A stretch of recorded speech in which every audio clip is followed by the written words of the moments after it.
নমস্কার বন্ধুরা, welcome to এসটিউনিক sports. বন্ধুরা, এই ভিডিওতে আমরা কথা বলবো আনোয়ার আলীকে নিয়ে, কারণ সারাদিনে অনেক কিছু নাটক ঘটেছে। তো সেই নাটক আজকের দিন পর্যন্ত কতটা কি হলো, ইস্টবেঙ্গল সমর্থকরা কতটা আশা করতে পারে, মোহনবাগান সমর্থকরা কতটা আশা করতে পারে, কি লাস্ট আপডেট বেরিয়ে আসছে সেগুলো নিয়ে আলোচনা করার সাথে সাথে ইস্টবেঙ্গলের অনুশীলনে কিন্তু আজকে ছাং থেকে দেখা গেছে। তো সেই ছাং থেকে নিয়েও কিন্তু কথা বলার সাথে সাথে ডার্বি ম্যাচ রয়েছে, সেই নিয়েও কিন্তু আমরা আলোচনা করব এই ভিডিওতে। তাই ভিডিওটা শুরু থেকে শেষ পর্যন্ত দেখো, আর ভিডিও ভালো লাগলে সকলে একটা করে লাইক করে দিও। আর যারা চ্যানেলে প্রথমবারের জন্য এসেছো, মনে করে চ্যানেলটাকে সাবস্ক্রাইব করে তার পাশের বেল আইকনটাকে অন করে রেখো, তাহলে তোমাদের প্রিয় দলের খেলার সমস্ত আপডেট তোমরা এখানে পেয়ে যাবে। তো চলো আর দেরি না করে ভিডিও শুরু করা যাক। প্রথমেই যদি আমরা কথা বলি কলকাতা ডার্বি নিয়ে, তো 2024-25 সিজনের কিন্তু প্রথম কলকাতা ডার্বিটা আমরা দেখতে পেতে চলেছি। সেখানে মোটামুটি কালকে দুপুর 3:15 থেকে ম্যাচ রয়েছে যুব ভারতী স্টেডিয়ামে। এবার কলকাতা ডার্বি নিয়ে মোটামুটি একটা আলাদা ভিডিও করে দেওয়া হয়েছে, সেই ভিডিওটা যারা এখনও দেখোনি সেই ভিডিওটা দেখে নিও। এবার ডার্বি ম্যাচের আগে কিন্তু ইস্টবেঙ্গল শিবিরে আজকে যেরকম জোর কদমে অনুশীলন হয়, সেই অনুশীলন কিন্তু হয়েছে। সেখানে কিন্তু আজকে একটা নতুন জিনিস উঠে আসছে, আর এই জিনিসগুলো উঠে আসা মানে এই আজকের নতুন কোনো ঘটনা নয়। ডার্বি ম্যাচ হলেই তার আগে এরকম কিছু ঘটনা সামনে নিয়ে আসা হয়, না ঘটলেও তাকে ঘটিয়ে দেওয়া হয় এরকম কিছু একটা ঘটনা। তো আজকেও কিন্তু একটা ঘটনা ইস্টবেঙ্গলকে কেন্দ্র করে মানে তৈরি করা হয়েছে, বা সেরকম কিছু আজকে হয়েছে হয়তো ইস্টবেঙ্গলের অন্দরমহলে। কারণ আজকে প্র্যাকটিস ছিল, বৃষ্টির মধ্যেও কিন্তু প্র্যাকটিস করা হয়েছে।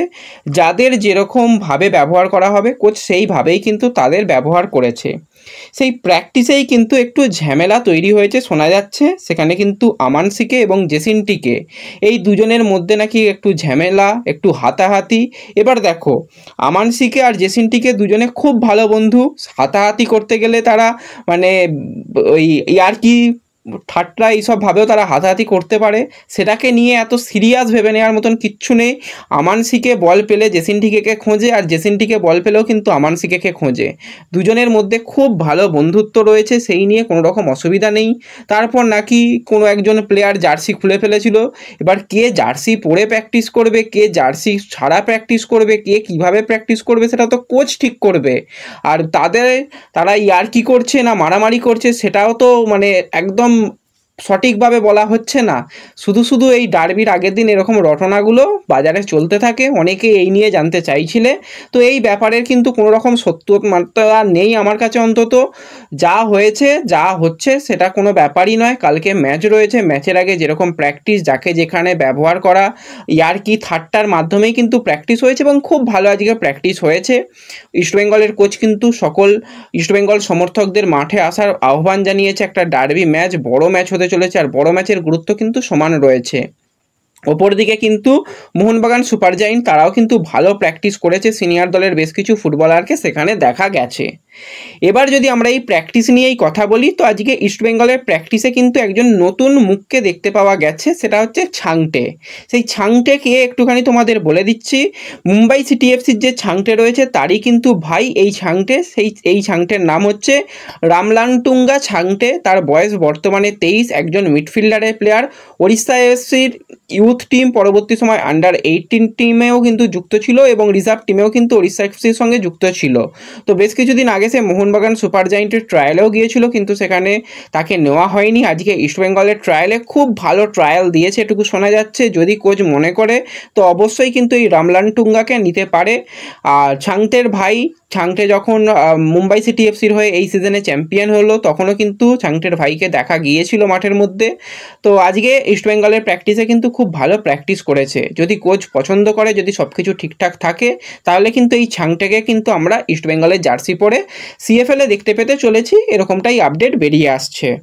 এবার যদি আমরা এই সিএফএল থেকেই কথা বলি, তো সিএফএলে নাকি আজকে রেজিস্টার করিয়ে দেওয়া হয়েছিল আনোয়ার আলীকে মোহনবাগান সুপার জায়েন্টের তরফ থেকে। এরকমই কিন্তু বেশ কিছু ফ্যান ফেস থেকে আপডেটটা আসতে শুরু করে। পরবর্তী সময়ে কিন্তু তারাও তাদের প্রুফড দিয়েছে, এবং আজকে যেটা লেটেস্ট আপডেট একদম বিকেলের পর থেকে আসতে শুরু করে, দুলাল দে যেটা জানিয়েছে। দুলাল দে একজন ক্রীড়া সাংবাদিক, তোমরা সকলেই অনেকে চেনো।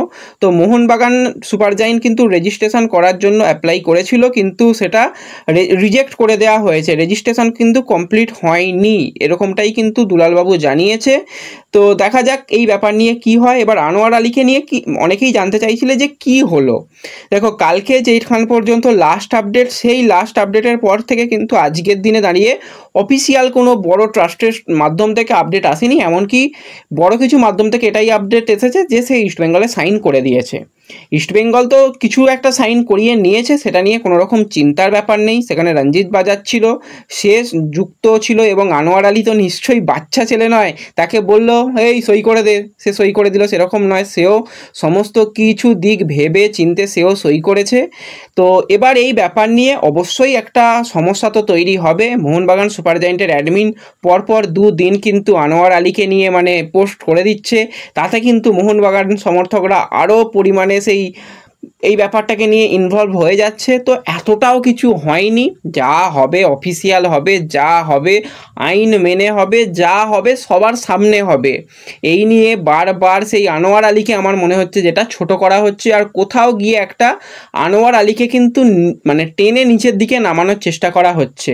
একজন প্লেয়ার, তার ফুটবলের অনেকটা কিন্তু সময় নষ্ট হয়ে গেছে তার শারীরিক অসুস্থতার জন্য, তারপরও সে যেভাবে কামব্যাক করেছে, রঞ্জিত বাজাজ যেভাবে তাকে ফুটবলের মূল মঞ্চে আবারও নতুন করে নিয়ে এসেছে, তো রঞ্জিত বাজাজ তার কাছে অনেক অনেক কিছু। তো সেক্ষেত্রে রঞ্জিত বাজার যদি মনে করে যে তাকে সবুজ মেরুন জার্সি না পরিয়ে তাকে যদি লাল হলুদের জার্সি পরাবো ভাবে, তো যে কোনো আইনতভাবেও কিন্তু সে সেটা চেষ্টা করবে। আর ইস্টবেঙ্গলের নতুন করে আর কিচ্ছু করার নেই, ইস্টবেঙ্গলের কাজ সমস্ত কিছু হয়ে গেছে। বাদবাকি যা বিষয় হবে সেগুলো কিন্তু মোহনবাগান সুপার জায়েন্ট তারা আইনতভাবে চেষ্টা চালাবে বা চেষ্টা চালাতে শুরু করেছে। এখনও কিন্তু প্লেয়ার স্ট্যাটাস কমিটির কাছে গিয়ে জিনিসটা পৌঁছায়নি, 2-1 দিনের মধ্যেই হয়তো চলে যাবে। তো সবাইকেই একটাই জিনিস বলবো, অপেক্ষা করো, যা হবে লিগালিভাবে হবে, কোনো রকম এতে মানে ভিতরের কোনো ব্যাপার থাকবে না। আর যদিও এরকমটা হয়, তো আনোয়ার আলীকে যারা ভাবছে যে CFL এ রেজিস্টার করাবে, সেখানে আনোয়ার আলী ঠিক কতটা কি সুযোগ সুবিধা পাবে জানা নেই। এবং মোহনবাগান সুপার জায়েন্ট প্র্যাকটিসও শুরু করে দিতে চলেছে কয়েকদিনের মধ্যেই, সম্ভবত 19 তারিখে। তার আগে সমস্ত প্লেয়ারদের আসার জন্য বলা হয়েছে, সেখানে আনোয়ার আলীকেও তারা বলেছে যে আসার জন্য। এবার আনোয়ার আলী আদেও 19 তারিখে আসবে কি না, এই আইনি জটিলতাগুলো কি হবে না হবে, সমস্ত কিছুই কিন্তু কয়েকদিনের মধ্যেই একদম সবার সামনে চলে আসবে। সবাইকে আরও একবার বলবো, অপেক্ষা করো, যা হবে সবাই জানতে পারবে। আর বিশেষ করে নজর রেখো কালকে ডার্বি ম্যাচের দিকে, ডার্বি ম্যাচের দিকে আমাদের সকলের নজর থাকবে। তো ডার্বি ম্যাচে কি রেজাল্ট আশা করছো সকলে, স্কোর লাইন কী হতে পারে, সকলে কিন্তু কমেন্টে জানিও। আর ভিডিও ভালো লাগলে ভিডিওতে লাইক শেয়ার করে দিও। আর চ্যানেলে যারা প্রথমবার এসেছো মনে করে চ্যানেলটাকে সাবস্ক্রাইব করে নিও। তো দেখা হচ্ছে পরবর্তী ভিডিওতে, ধন্যবাদ।